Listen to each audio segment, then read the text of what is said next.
Menghasilkan uang dari hobi yang digeluti saat ini pasti menjadi dambaan banyak orang. Lantas, hobi apa saja sih yang bisa menghasilkan uang jika dijalankan dengan serius? Berikut informasinya untuk Anda.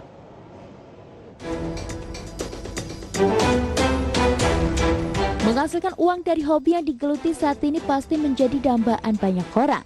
Sayangnya tidak semua orang mengetahui jenis hobi apa saja yang bisa menghasilkan pundi-pundi rupiah. Padahal pada dasarnya setiap hobi yang dilakukan secara serius pasti bisa berbuah manis. Pasti senang rasanya bila mengerjakan sesuatu yang sesuai dengan minat. Sudah menyenangkan dibayar pula. Nah, kalau kamu ingin menghasilkan uang dari hobi, ketahui dahulu hobi apa saja yang paling berpotensi menghasilkan uang berikut ini. Kalau kamu suka menulis blog atau cerpen, gelutilah bidang tersebut dengan sungguh-sungguh. Pasalnya hobi menulis bisa dijadikan peluang untuk menghasilkan uang. Caranya kamu bisa mengirimkan tulisan kamu ke media cetak atau media yang berbasis online. Kamu juga bisa membuat blog kamu sebagai media untuk menghasilkan uang dengan cara membuat blog tersebut semenarik mungkin dan buatlah tema tulisan yang seru dan ramai dibahas orang. Misalnya tentang teknologi, fashion, beauty, kuliner, dan traveling. Kemudian bagi yang suka bidang fotografi, kamu bisa menjadikan hobi ini untuk menjalankan suatu bisnis. Mulai dari jasa foto pre-wedding, wedding, maupun jasa memotret sesuai kebutuhan. Kalau kamu masih belum punya modal yang cukup, kamu bisa memulainya dari media sosial. Penuhi feed Instagram kamu dengan foto-foto yang apik, lalu tambahkan hashtag agar lebih banyak orang yang memberikan like dan mengikuti kamu di Instagram. Semakin banyak orang yang mengikuti kamu, semakin besar juga kesempatan kamu untuk menawarkan jasa memotret kepada halayak ramai. Berbagai sumber, IDX Channel.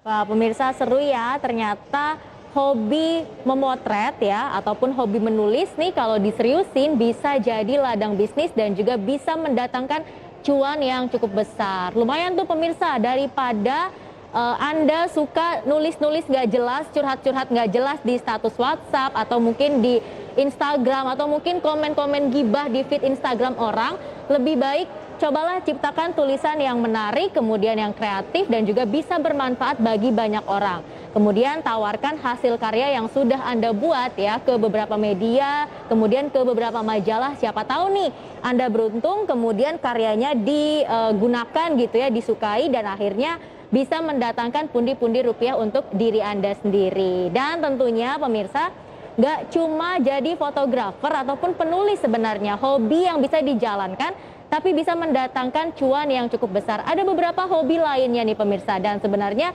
ini hobi saya sih, yaitu hobi memasak. Nah, kalau pemirsa mungkin udah nggak heran lagi ya, cewek ini hobinya masak, cewek ini suka berlama-lama di dapur. Jadi saya cerita sedikit soal kenapa sih kok akhirnya saya bisa menyukai atau hobi masak pemirsa.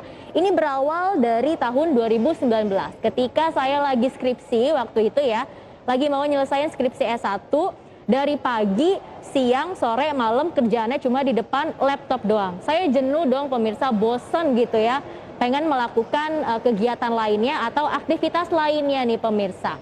Akhirnya pada waktu itu saya coba buka Instagram, saya buka sosial media saya nonton YouTube dan banyak banget masyarakat termasuk teman-teman saya juga nih yang upload konten-konten soal masak. Sebenarnya sih awalnya saya nggak pede ya, bisa nggak sih nih saya masak gitu. Tapi karena saya udah nggak tahu lagi mau ngapain, bosen skripsian mulu, depan laptop mulu, akhirnya saya memberanikan diri untuk mencoba. Nah, pada awalnya itu di tahun 2019 saya coba masak yang simple-simple aja pemirsa. Misalnya kayak tumisan sayur-sayuran gitu ya, tumis kangkung, kemudian tumis buncis dicampur jagung, ataupun tumis pakcoy. Dan akhirnya hingga saat ini pemirsa, saya jadi ketagihan gitu masak. Menurut saya masak tuh menyenangkan ya. Dan hingga saat ini kalau ada waktu nih, khususnya di weekend, saya pasti masak. Dan kalau saya lagi jalan-jalan ke mall atau ke supermarket ya, ketemu alat-alat masak yang menurut saya lucu ya, itu pasti langsung saya beli. Meskipun kadang-kadang nih di rumah udah nggak tahu lagi mau taruh di mana itu alat-alat masaknya. Tapi memang menyenangkan sih pemirsa. Dan akhirnya beberapa waktu lalu, sekitar 1-2 bulan yang lalu, saya memutuskan untuk ikut kursus masak nih pemirsa. Karena selama ini ya dari 2019 sampai dengan 2021, saya memang lebih menguasai masakan-masakan Asia ya. Dan akhirnya saya memutuskan untuk belajar lebih jauh lagi caranya gimana bikin kue ulang tahun, bikin roti, kemudian juga bikin pastry-pastry lah gitu pemirsa. Dan ternyata akhirnya menyenangkan banget menurut saya, dan saya sangat menyukai gitu hal tersebut. Dan gak cuma saya aja di tengah pandemi nih ya, yang ternyata berminat untuk ikut kursus masak nih pemirsa. Ternyata banyak juga masyarakat Indonesia meskipun di tengah pandemi yang minatnya itu cukup tinggi buat belajar masak. Karena mungkin mereka juga melihat ada potensi bisnis yang cukup besar di balik industri kuliner dan juga industri makanan dan minuman. Tapi kira-kira nih pemirsa, seberapa besar sih minat masyarakat Indonesia untuk belajar masak dan ikut kursus masak meskipun di tengah pandemi COVID-19? Langsung saja kita saksikan pernyataan berikut ini pemirsa. Kami berdiri pada bulan Juni 2021, jadi memang terbilang masih cukup baru, kurang lebih 3 bulan. Dari berdirinya cooking class kami sampai saat ini, walaupun sempat terkendala dengan pandemi, tetapi sudah ada puluhan siswa yang bergabung untuk belajar memasak, minum, dan kue-kue di tempat kami. Jadi bisa dilihat kebutuhan untuk cooking class sendiri cukup tinggi. Potensi untuk bisnis kuliner ke depannya juga kita dapat lihat cukup bagus ya, karena yang menelatar belakangi para siswa untuk kursus di sini, mereka ingin mempunyai usaha bisnis kuliner sendiri ke depannya. Tuh pemirsa, ternyata banyak ya masyarakat Indonesia yang berminat untuk belajar masak dan ikut kursus masak meskipun di tengah pandemi COVID-19. Tapi mungkin banyak ya alasan masyarakat nih kenapa akhirnya memilih kursus masak, selain mungkin mereka juga melihat potensi bisnis di industri kuliner yang cukup besar dan di tiap tahunnya selalu mengalami pertumbuhan. Alasan lainnya adalah mereka juga udah nggak tahu lagi nih mau ngapain ya kan. Di pandemi COVID-19 pemerintah berkali-kali menerapkan pembatasan aktivitas, kegiatan dan juga masyarakat. Akhirnya masyarakat banyak memilih untuk melakukan kegiatan yang lebih produktif dan positif tentu hasilnya ya. Salah satunya adalah dengan belajar masak. Terbukti tadi meskipun kursus masaknya ini baru dibuka beberapa bulan yang lalu, tapi peminatnya juga sudah cukup tinggi pemirsa. Tapi jangan berkecil hati bagi Anda semua yang mungkin ya tidak bisa ikut kursus masak. Sebenarnya kita bisa kok belajar masak secara otodidak, karena udah banyak banget nih pemirsa, mulai dari sosial media ya, Instagram, kemudian ada YouTube, dan juga banyak banget loh aplikasi yang membagikan resep-resep yang menarik bagi kita semua. Sudah banyak aplikasinya, ada beberapa gitu ya. Saya pun juga sampai saat ini masih mendownloadnya dan juga masih nyontek resep masakan. Dan pemirsa, tentunya manfaat dari masak ini juga akan banyak sekali pemirsa. Salah satunya adalah bisa membuat diri kita itu lebih kreatif dan lebih inovatif lagi. Kenapa lebih kreatif dan lebih inovatif? Karena ternyata nih ya pemirsa, ketika, ini contoh ya, ketika saya lagi bikin kue, misalnya saya bikin kue coklat nih, tentunya setelah kuenya jadi saya harus hias dong kuenya, saya harus dekorasi kuenya, apalagi kalau itu mau dijual, tentunya harus saya bikin semenarik mungkin. Entah dari kue coklat itu pada akhirnya akan saya tambahkan stroberi, atau mungkin ditambahkan leci, atau mungkin tambahin cherry, atau mungkin ditambahin mesis gitu ya.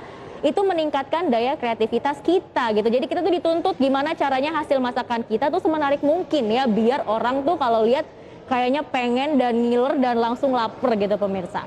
Kemudian nih manfaat lainnya dari memasak adalah bisa menghilangkan stres. Kenapa bisa menghilangkan stres? Karena memang ada satu rasa kepuasan ketika hasil masakan kita itu bagus gitu ya. Meskipun nih saya sendiri kadang-kadang kalau lagi bikin kue tuh suka deg-degan, takut nggak jadi kuenya, takut kuenya nggak enak, atau mungkin bahan-bahannya ada yang kurang jadi hasilnya bantet gitu kuenya ya.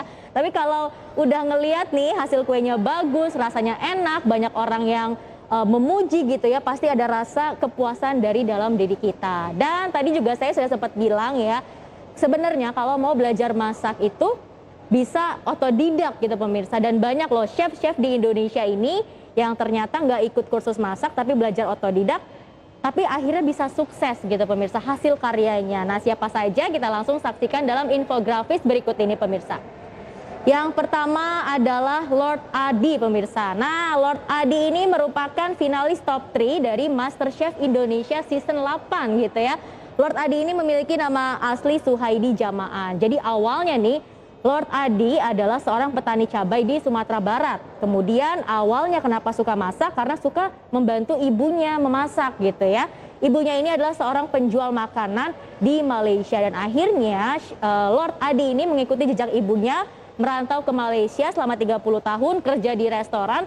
Akhirnya dari situlah Lord Adi belajar bagaimana caranya memasak, kemudian bagaimana caranya berbisnis di industri kuliner. Lord Adi nggak pernah pemirsa ikut kursus masak ataupun yang lainnya, tapi dia belajar secara otodidak. Nah, kemudian tidak hanya Lord Adi, ini satu lagi ya adalah Tintin Rainer. Nah, mungkin Tintin Rainer ini kalau bagi yang suka masak namanya udah pasti nggak asing lagi pemirsa, karena follower di Instagramnya banyak banget, kemudian sudah sering mengeluarkan buku dan saat ini sudah mempunyai toko kue. Namanya toko kue Tintin Rainer, lokasinya ada di Semarang. Nah, Tintin Rainer ini memiliki nama asli Christine Yuliana. Jadi beliau ini memiliki toko kue Tintin Rainer, kemudian juga menjadi penulis ya buku Simple and Moist Cake. Awalnya Tintin Rainer ini juga tidak ikut kursus masak tapi belajar secara otodidak karena beliau ini suka baca buku. Akhirnya beliau suka baca buku soal masak-memasak dan dari situlah akhirnya beliau tuh menguasai terutama dalam pembuatan pastry ya, seperti kue, roti dan lain-lainnya pemirsa. Dan tentunya sebenarnya udah banyak juga nih aplikasi-aplikasi yang menghadirkan resep-resep masakan gitu pemirsa ya. Nih salah satunya adalah Cookpad, kemudian juga Reseppedia, kemudian ada Yummy, ada Kitchen Stories, ada Big Oven, dan tentunya menurut gabungan produsen makanan dan minuman Indonesia, potensi industri kuliner gabungan makanan dan minuman Indonesia ini menyebutkan bahwa di 2020 industri mamin ini bisa tumbuh sekitar 1,58%. Kemudian di kuartal 1 2021 industri mamin di dalam negeri ini tumbuh sekitar 2,45%. Dan di 2021 diproyeksikan full year gitu ya, diproyeksikan akan tumbuh sekitar 5,7%. Dan kalau pemirsa memang udah minat banget nih pengen belajar masak, kemudian pengen bikin usaha tapi nggak ada modal, tenang, masih banyak bantuan dari pemerintah untuk menolong masyarakat jika kekurangan modal. Salah satunya adalah dengan mengikuti program kredit usaha rakyat atau KUR. Dan tentunya pemirsa juga bisa searching, googling ya bagaimana caranya masak, kemudian resep apa aja sih yang lagi diminatin oleh masyarakat pemirsa. Dan